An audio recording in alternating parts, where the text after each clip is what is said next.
everyone, it's me again, Love Rosie B. Ito na ata guys, ang isa sa mga favorite vlog ko simula nung nag-start ako ng vlogging.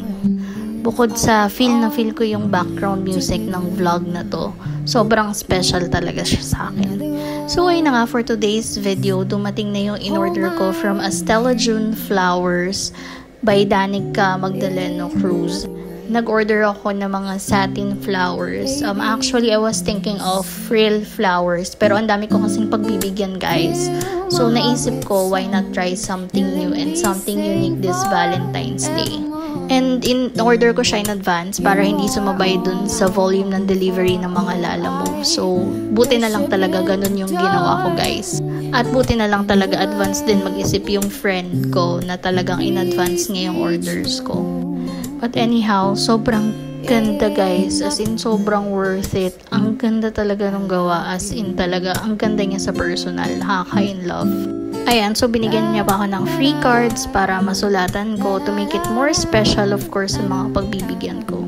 Actually, this year medyo selected yung bibigyan ko unlike the previous years. But hopefully next year mas madami akong mabigyan kasi I really want this year to be special dun sa mga talagang loved ones ko.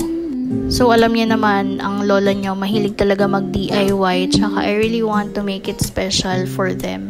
Ewan ko ba, parang nature ko na talaga na pag may mga gantong special event, I want my loved ones to feel very special.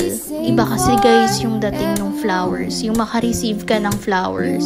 Thankful na lang din ako kasi si Gian, ganun din siya before talaga. Nagbibigay talaga siya ng flowers. So ang sarap lang sa feeling na makatanggap ng flowers. And that's the same feeling na gusto kong maramdaman nung mga pagbibigyan ko.